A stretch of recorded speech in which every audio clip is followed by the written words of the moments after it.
So the first Minister of State, Dominic Raab, indicates that up to 3 million Hong Kong citizens will have the right to come to this country and possibly stay. 3 million. I want to be clear about that number. And literally within my 3-hour show, I then get a story which says survivors of the Windrush scandal will have to prove beyond reasonable doubt, which I see as a criminal term, that they have lost work and they are entitled to compensation for loss of earnings. It just blew my mind. Riddle me that, Angie.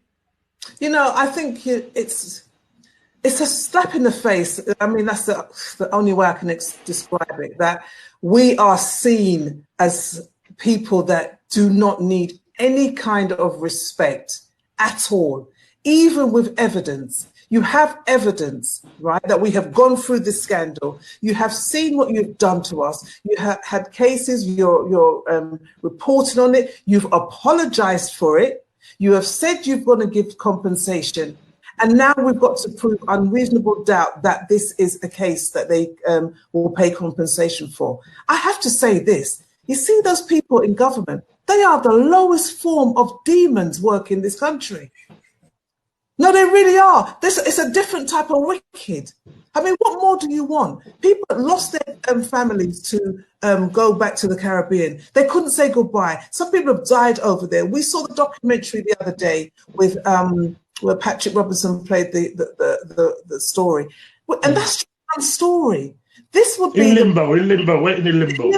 The best thing I could imagine they would do is pay everybody their compensation for it to go away. Why would you do this?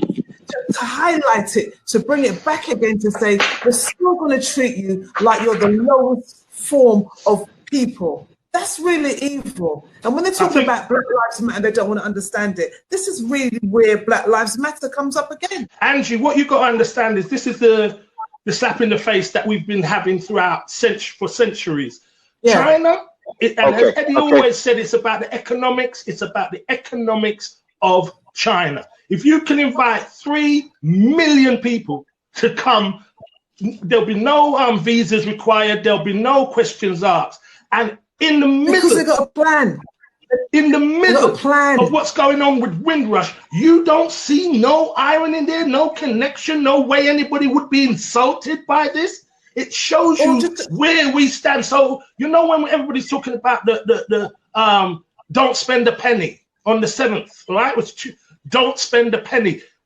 This heightens why we have to show the economic power that collectively people who think like Black people, people who are Black people, people who respect Black people must highlight the fact that we're spending money.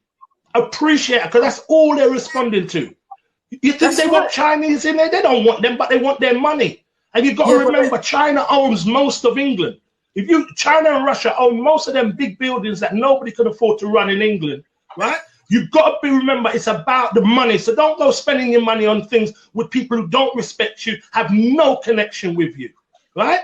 This is what they want to understand. We spend money in this country, yeah? People who love us spend money in this country. We have to respect our own things more.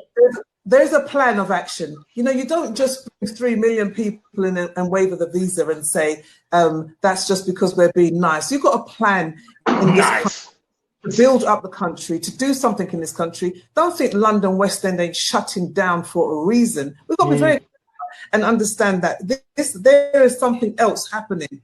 And the fact that we have no value to them, we need to see. So, like what you're saying, Curtis, we need to get our value together. You know, and be more. And look at the language they're using. Look at the language. Beyond a reasonable doubt. That's law language, you know.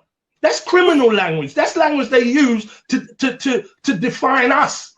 Anything they talk about defining Black people or people from the Caribbean or from Africa, it's language of beyond a reasonable doubt. Can you imagine using that in conversation with somebody you love? Huh? Can you put sugar in my tea? Well, can you prove it beyond a reasonable doubt? What kind of language is that to use with human beings that have done nothing wrong other than be born?